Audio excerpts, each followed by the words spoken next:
கர்த்தாவே உம்மை நோக்கி கூப்பிட்டேன், கர்த்தரை நோக்கி கெஞ்சினேன், என் புலம்பலை ஆனந்த களிப்பாக மாற பண்ணினீர். என் மகிமை அமர்ந்திராமல் உம்மை கீர்த்தனம் பண்ணும்படியாக நீர் என் இரட்டை களைந்து போட்டு மகிழ்ச்சி என்னும் கட்டினால் என்னை இடை கட்டினீர். கர்த்தருக்கு மகிமை உண்டாகட்டும். 10வது வசனத்துல சொல்றாரு, கர்த்தாவே உம்மை நோக்கி கூப்பிட்டேன், கர்த்தரை நோக்கி கெஞ்சினேன் என்று சொல்லி எழுதப்பட்டிருக்கிறது. இங்கே சங்கீதக்காரனாகிய தாவீது தன்னுடைய அனுபவங்களையும் தன்னுடைய வாழ்க்கையில் நடந்தவைகளையும் சங்கீதங்களில எழுதுகிறதை நாம் பார்க்கலாம். தேவாவினாலே இந்த பாடல்களை எல்லாம் அவர் பாடியிருக்கிறார். அப்பொழுது அவர் சொல்லுகிறார், தன் வாழ்க்கையில அநேக புலம்பல்கள் இருக்கிறது, அநேக காரியத்தை குறித்து தாவீதும் புலம்பலையா அப்படின்னு கேட்டா புலம்பினார். அவரும் புலம்பினார். ஏன்னா அவர் 1008 பிரச்சனை, ஏகப்பட்ட பிரச்சனைகள் அவருடைய வாழ்க்கையில. அவரை போல எல்லாம் இன்னைக்கு நமக்கு பிரச்சனைகள் வந்ததுன்னு சொன்னா தாங்க முடியாது. அவர் பிறந்ததிலிருந்து பிரச்சனை கடைசியில சாகர வர பிரச்சனையில தான் இருந்தாரு. ஆனா எந்த பிரச்சனையும் அவரை மேற்கொள்ள முடியல. எல்லா பிரச்சனையும் அவர் மேற்கொண்டுட்டாரு, ஜெயிச்சிட்டாரு. பிரச்சனைகள் இல்லாமல் பிரகாசிக்க முடியாது. இவருடைய வாழ்க்கை ஆரம்பத்திலிருந்தே எல்லாம் பிரச்சனை தான். ஆனால் அத்தனை பிரச்சனைகளிலும் எத்தனை போராட்டங்களிலும் கர்த்தர் தாவீதோடு கூட இருந்து அதை ஜெயிக்க பண்ணினார், வெற்றி சிறக்க பண்ணினார்.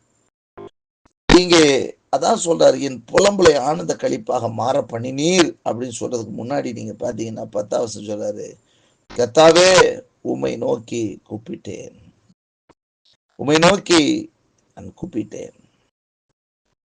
நான் உம்மை நோக்கி தான் கூப்பிட்டேன், உங்களை நான் கூப்பிட்டேன். அதுல 9வது வசனத்துல கடைசியில பாத்தீங்கன்னா அதுல சொல்றாரு, கர்த்தாவே நீர் எனக்கு செவி கொடுத்து என் மேல் இரக்கமாயிரும், கர்த்தாவே நீர் எனக்கு சகாயராயிரும் என்று சொல்லி, எனக்கு உதவி செய்கிறவராயிரும் என்று சொல்லி, நான் உம்மை நோக்கி கூப்பிட்டேன், உம்மை நோக்கி கெஞ்சினேன் என்று சொல்லுகிறார்.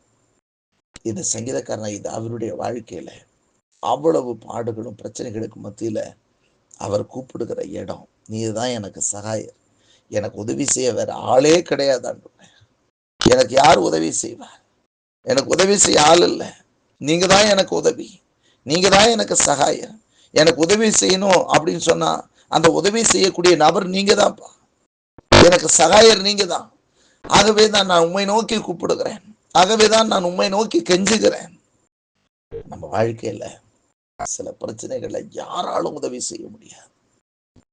அங்க சகாயர் அவர் மாத்திரம்தான், அவரால் மாத்திரம்தான் எந்த ஒரு காரியத்தை செய்து விட முடியும், நமக்கு ஒரு வழிகளை திறந்து விட முடியும்.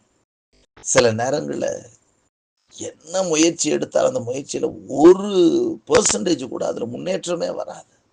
கடுமையான முயற்சிகளை எடுத்திருப்போம், கடுமையாக பல நபர்களை கொண்டு முயற்சித்திருப்போம், 1% கூட முன்னேற்றம் வராது. அப்பொழுதுதான் ஆண்டவரே எனக்கு சகாயர் நீதி, ஆகவே நான் உம்மை நோக்கி கூப்பிடுகிறேன், இந்த காரியத்துல எனக்கு உதவி செய்ய உம்மை தவிர வேற ஒருவராலும் முடியாது, அந்த காரியத்தை அவரால் மட்டும்தான் முடியும். ஆகவே சங்கீதக்காரன் தாவீது நன்றாய் புரிந்து கொண்டார். ஆண்டவர் சொல்றார், ஆண்டவரே நீதான் எனக்கு சகாயர், நீதான் எனக்கு சகாயர், ஆகவே நான் உம்மை நோக்கி கூப்பிட்டேன், நான் உம்மை நோக்கி கெஞ்சினேன், எனக்கு இறங்குங்க அப்படி சொல்லி கெஞ்சினேன். ஆனால் கெஞ்சின என்னுடைய வாழ்க்கையில 11ஆம் வசனத்திலே பார்க்கிறோம், என் புலம்பலை ஆனந்த களிப்பாக மாற பண்ணினேன். நான் புலம்பிக் கொண்டிருந்த காரியத்துல எனக்கு ஒரு ஆனந்த களிப்பை உண்டாக்கினேன். அது மிகப்பெரிய ஒரு சந்தோஷத்தை கொண்டு வருகிற நல்ல காரியங்களை உண்டாக்கி தந்தேன். நான் இந்த காரியத்துல புலம்பிக் கொண்டிருந்தேன், அதே காரியம் எனக்கு ஆனந்த களிப்பை கொண்டு வரும்படியாக அந்த காரியத்துல நீர் ஒரு காரியத்தை செய்திருக்கிறேன் என்று சொல்லி அவர் அதற்கு சொல்றாரு, நான் கெஞ்சினேன் உங்ககிட்ட, நீங்க தான் என் சகாயர்னு கேட்டேன், உங்களை நோக்கி கூப்பிட்டேன், ஏன்னா வேற இடத்துல இருந்து எனக்கு சகாயம் வர முடியாது, ஆகவே உண்மையே நான் சகாயமாய் கொண்டு உண்மை நோக்கி கூப்பிட்டேன். கூப்பிட்ட பொழுது என் புலம்பலை எல்லாம் நீர் ஆனந்த களிப்பாய் மாற பண்ணினீர் அப்படின்றார். மாற பண்ணினீர்னா எதுக்கெல்லாம் புலம்பிட்டு கிடந்தாரோ அந்த காரியத்துல எல்லாம் ஒரு பெரிய ஒரு சந்தோஷம், அதை ஆனந்த களிப்பாக மாற பண்ணினீர். என் மகிமை அமர்ந்திராமல் உம்மை கீர்த்தனம் பண்ணும்படியாக நீர் என் இரட்டை களைந்து போட்டு மகிழ்ச்சி என்னும் கட்டினாலே என்னை எடை கட்டினீர். கர்த்தருக்கு மகிமையுண்டாகட்டும். இரட்டை களைந்து போட்டு மகிழ்ச்சி என்னும் எடை கட்டினாலே என்னை எடை கட்டினீர் என்று சொல்கிறார். கர்த்தருக்கு மகிமையுண்டாகட்டும். ரட்டுடுத்துதல்னா அது துக்கம், மோசம் வருகிறது என்று அர்த்தம். ஆனால் இங்கே மகிழ்ச்சியினால் கர்த்தர் இடை கட்டுகிற ஒரு தேவனாய் இருக்கிறார்.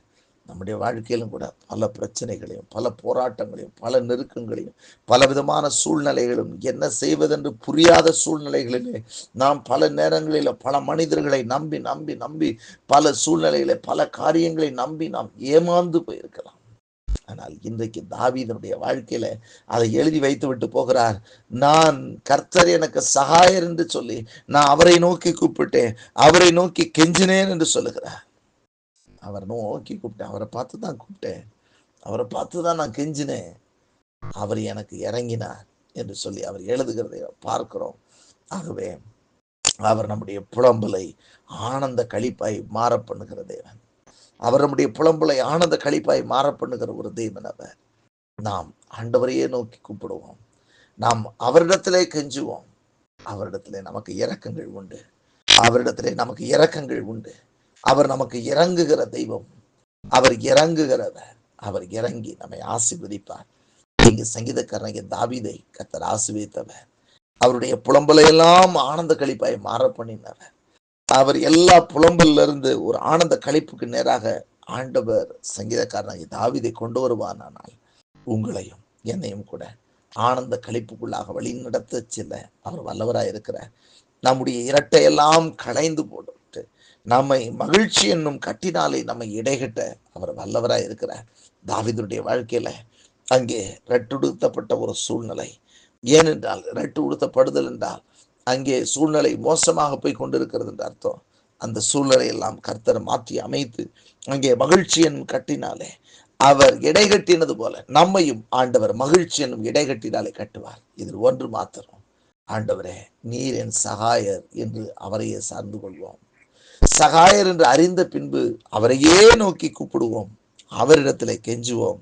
அவர் நம்முடைய புலம்பலை ஆனந்த களிப்பாக மாற பண்ணி நம்முடைய எல்லா விதமான ரெட்டையும் களைந்து போட்டு மகிழ்ச்சி என்னும் கட்டினாலே நம்ம இடைகட்ட அவர் வல்லவராய் இருக்கிறார்.